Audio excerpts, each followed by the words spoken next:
घने जंगल से घिरे एक विचित्र गांव में राज नाम का एक बाघ रहता था।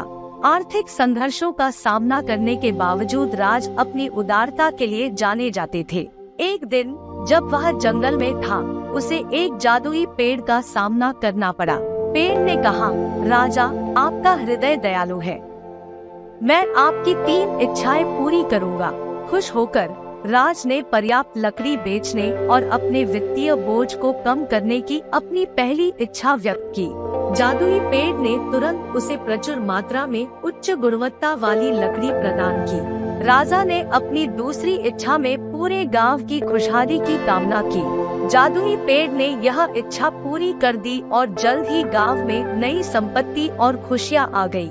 अब एक इच्छा शेष रहते हुए राज को अपने वृद्ध माता पिता के बारे में याद आया।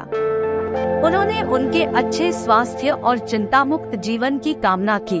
जादुई पेड़ ने राजा के माता पिता को एक आरामदायक और खुशहाल जीवन सुनिश्चित करते हुए इस अंतिम इच्छा को पूरा किया।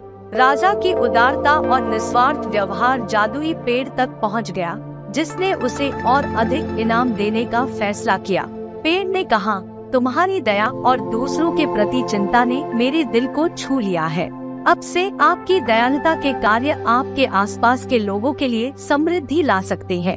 राजा गांव लौट आता है और जादुई पेड़ के शब्दों के अनुसार उसका जीवन प्रचुरता और खुशियों से भरा होने लगता है। राजा गांव लौट आता है और जादुई पेड़ के शब्दों के अनुसार उसका जीवन प्रचुरता और खुशियों से भरा होने लगता है। उनकी दयालुता ने न केवल उनका अपना जीवन बदल दिया, बल्कि पूरे गांव को समृद्ध करते हुए एक लहर पैदा की।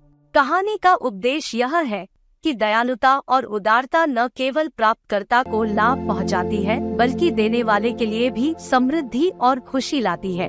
राज के निस्वार्थ कार्यों को पुरस्कृत किया गया, जिससे पता चला कि एक दयालु हृदय एक पूर्ण और समृद्ध जीवन जी सकता है।